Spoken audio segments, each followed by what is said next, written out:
I bet for so many of you, your last event really worked. Maybe it was a program or a men's gathering, or maybe even just the Sunday service, but it worked. The room was full. Maybe somebody was baptized, and your Monday debrief, your evaluation, used the word win a lot. And you know what? I believe you, and I believe that probably was a win. I bet it was a win. But today, I want to ask you about the other scoreboard or evaluative conversation that we rarely have. Because while the event felt like a win, potentially two volunteers quietly stepped back afterwards. Or maybe your production lead worked 3 12-hour days because the plan changed twice in the final week. And the reason it all came together might be one person heroically absorbing the chaos that really better planning would have prevented. The event succeeded, right? But the process underneath it failed. And most leaders only count one of those. So let's talk about the one we don't count.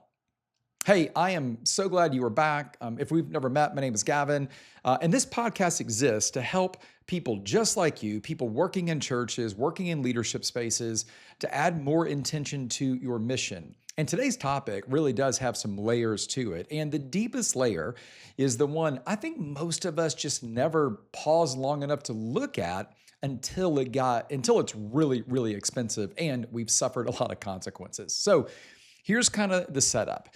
Churches, for the most part, run on events, series, campaigns, big Sundays. And we evaluate those things almost exclusively by outcomes, right? Attendance and decisions and baptisms and energy in the room and dollars given. I mean, there's all sorts of mostly lag metrics that we measure. And I think we should measure all that stuff. Those outcomes really do matter. In fact, I want to make sure you hear that. Outcomes do matter. Listen, I spent over 13 years as a lead pastor, and I celebrated every, metric like that, the full rooms and the baptisms, and you should celebrate those things. But here's the deal. Outcomes are really only half of the real scoreboard. The other half is the process that produced that outcome. And here's the uncomfortable kind of reality, and we got to deal with this today. Outcomes are visible, and process damage, that can actually hide, can never be seen, at least in the moment. I mean, think about it, right? A frustrated volunteer never files a frustration report, right? A staff member who felt bulldozed in the planning meeting just kind of smiles during the debrief because she's a team player and the outcome was good, right? A team that pulled off a miracle through just adrenaline, it looks from the outside exactly like a team that executed a great plan. So the scoreboard says, yay, we won. The leader, you, me, maybe we believe that that's true. We did win, but nobody is checking the account that the win was withdrawn from. So the problem is really that for us, late nights can easily get framed as just sacrifice, chaos gets framed as flexibility, last minute changes get framed as following the spirit. And when the team pulls it off, like again and again, the leader learns the wrong lesson, right? We can conclude the approach works when the truth is the team is barely surviving each time. So here's kind of this additional layer that I want to kind of add to this conversation today. I want you to start thinking about this the way that you would maybe think about financial debt. And we're going to call it process debt. Okay, process debt. Every time an outcome gets rescued by heroics, you borrow from your team. Okay, let me say that again, process debt. Every time that a result, a positive result, or negative, honestly, but a result, an outcome gets rescued by heroics, individual or team, you are borrowing from the team. And like financial debt, process debt compounds quietly.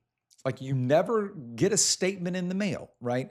But there are signs. I'm going to give you three. There are signs that you are carrying process debt. And I want you to kind of listen for these signs in your church staff or in your volunteer teams right now. Here's the first sign. Your yes speed is slowing down.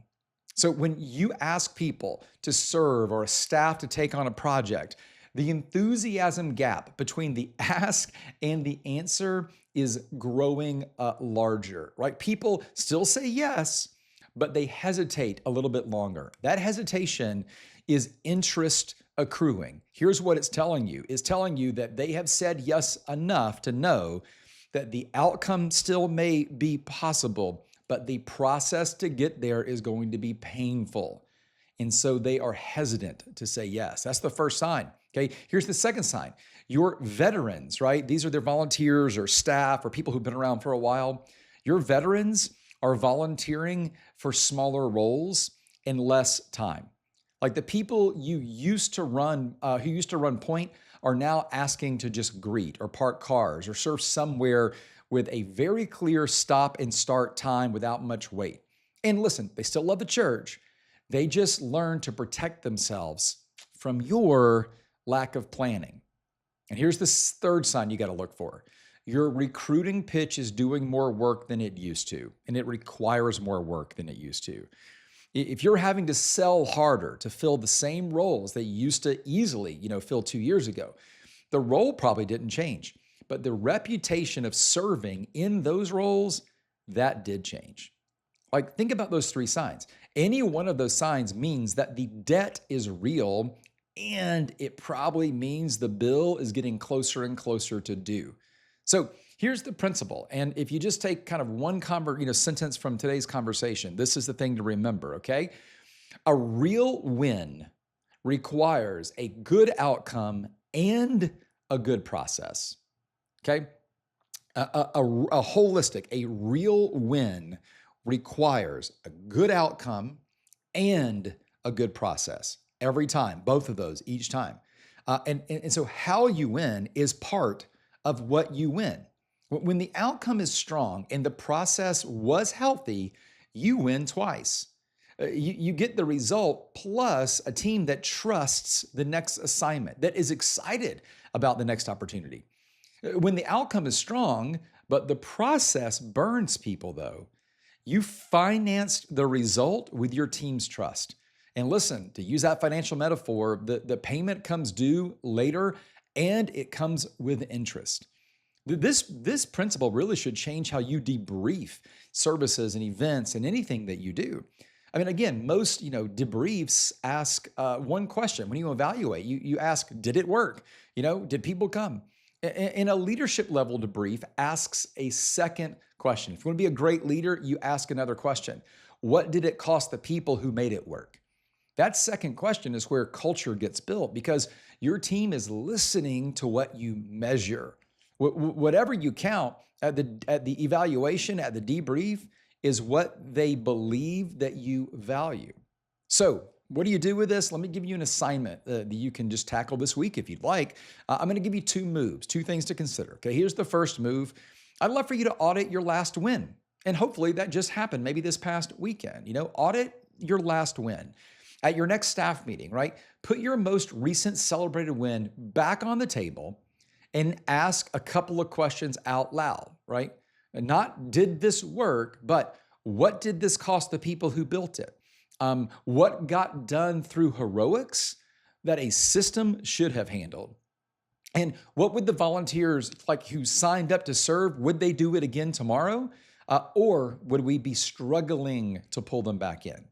Right? Then make kind of a structural change before your next big event. Take what you learned from those questions and think about how to make the process for your next event better, right? Whether it's, locking in planning deadlines or creating margin with due dates, like anything that you can do to ensure that the process is systematically better, do that and hold people accountable to it. That's the first move. And here's the second move.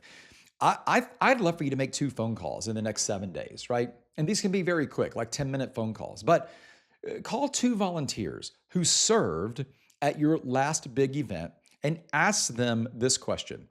What was it like to serve that day? And then, here's the hard part. I want you to stop talking.